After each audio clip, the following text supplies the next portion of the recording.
Hey everyone, welcome back. It's good to see you again. Those subscribers who are following us, we're so grateful for that. And those of you that are first time, we hope you enjoy this video and trust that you might become a subscriber. We are the Redhead and the Preacher, and we are full-time RVers from Dallas, Texas. Hey, Dallas. We're so excited to share this video with you today because we've been on the Oregon coast now for 2 months. And we have loved it here. It is so beautiful and so many things to see and do. And we hope you get enthused about it and you'll want to plan a vacation and come here and enjoy this beauty also. So maybe you'll want to put it on your bucket list. Hope so. Hey, I do want to give a weather report. That's one of the reasons we came here, was to escape the North Texas heat. Oh. The high here for June and July has been 67. Yes, I said 67. And at night it's about 50 degrees. Now, for my friends and family back in Dallas, think about this. The high there has been 109. Oh. And that's why we came here. And we're so glad we came, and we love the beauty and the scenery of the Oregon coast. Yes. Coming down Highway 101, you'll see the sign for Seal Rock's RV Cove. Turn in to the office, and we were in Site 9, which was a wonderful pull-through, very private, at the back of the park. You might have a little bit of highway noise up front. We parked backwards, so all the utilities went under the trailer, and Bruce did that for the reason so that we could have the view that we did of the ocean. We saw whales almost every day and seabirds. It was just beautiful. And here is another view looking around the other direction. The prices are $58 a night in the summertime, their high season. We paid $1,240 for the month of July, which is definitely their high season. If Bruce had not have turned around the trailer, this would have been our view of the picnic table and some bushes and a little hill. This picture was taken out of our window that we had every day that we enjoyed this view. One of the reasons we came to the Oregon coast this summer was to be near the ocean. And this beautiful beach was just a short walk from the RV park. Down a path, across a road, down a few steps, and this is where we were. Linda and I took advantage of this nearly every day, taking long walks on the beach. One of the most amazing sights were the sea anemones. These are called flowers of the sea. They're actually animals, and they're related to the jellyfish. They come in all colors, and you see them when the tide is out in tide pools, especially underneath rocks. We took so many pictures of these, we wanted you to see every one. We just didn't grow tired of this. And here's a picture of a starfish. What's coming up is a guy hunting mussel. We talked to him and found out that the Oregon limit is 72 a day. We had a great time exploring the tide pools when the tide was out. We walked across the grass, across these rocky areas, and found beautiful scenes just like this one. We do need to make a report on the town of Seal Rock, and it won't take long because there's just not much in Seal Rock. But just 5 miles to the south from here is Newport, and you'll find most things there. They have a nice supermarket, a large drugstore, 2 or 3 restaurants, and of course, a place to buy gas. And only 10 miles to the north is Newport.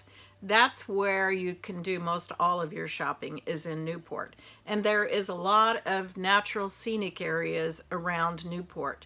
But we found that we thought the most spectacular that we're going to be showing you is the Yaquina Head Lighthouse. And it is absolutely breathtaking.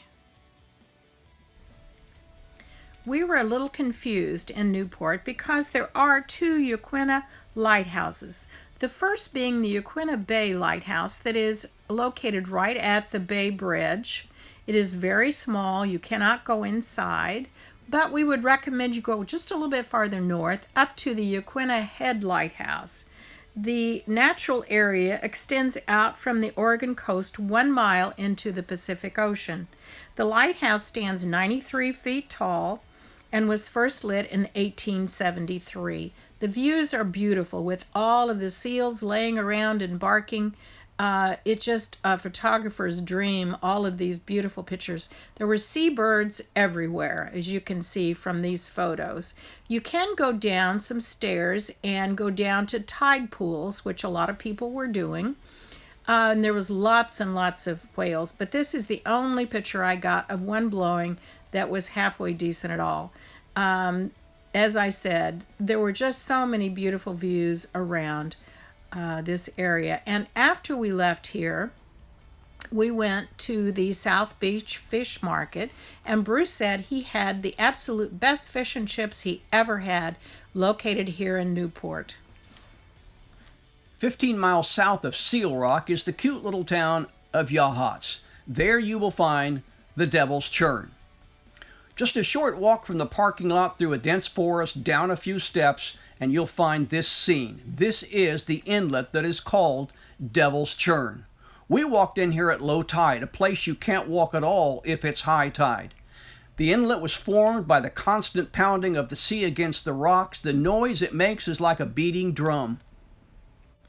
A short distance from Devil's Churn is Cape Perpetua. From the visitor center, we took a short little hike on this asphalt trail that led us down underneath Highway 101, which was kind of fun, that took us out to the ocean where we saw a couple whale, got to see the tide pools.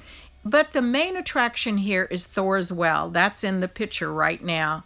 And the crashing waves that hit the sides was just unbelievable, the sounds. It was truly a spectacular place that we would recommend you to visit. Devil's Punch Bowl is located 25 miles north of Seal Rock on Highway 101. And here it is, and you can see why it is called a punch bowl. It is a big round bowl that's been carved out in the rock by the water. When the tide is out, you can walk in it, as you can see people doing right now. But when the tide is in, you would not want to be down there. From this overlook, we continue to take spectacular pictures of the Oregon coast. But before we left this area, I had to stop by Moe's and get me a bowl of the famous clam chowder. The little town of Depot Bay claims to have the world's smallest harbor. We visited the Whale Watching Center, and the ranger gave me this sticker for seeing a whale fluke. There were so many whales in the harbor that day. That's true, Linda, but this picture shows the sun setting on our time on the Oregon coast. We're a little sad to be leaving Oregon after 2 months. We've enjoyed it here so much. Our first month was in Cape Kiwanda, and we loved it there. It was beautiful. And the second month here in Seal Rock. If you'd like to see the Cape Kiwanda video, it is here on YouTube that you can see that. Both places were spectacular and dramatic in different ways, but just as enjoyable. But we are anxious to move on to our next location. For me, it's one of the great things about being a full-time RVer, packing up and heading out that first morning to a new place. And our next stop will be 880 miles to the east in Utah. And I will tell you, it is the highest rated RV park in the state. So we encourage you to subscribe so you can keep up with all of the future videos. And just before we close, we want to thank the people of Oregon and the state of Oregon. Yes. The state of Oregon has done a wonderful job of keeping their state parks up. We've enjoyed them so much. And the people of Oregon have been kind and friendly to us. So it's just been a wonderful stay here. So in closing, we just want to say again, God bless all of you, and may God bless America.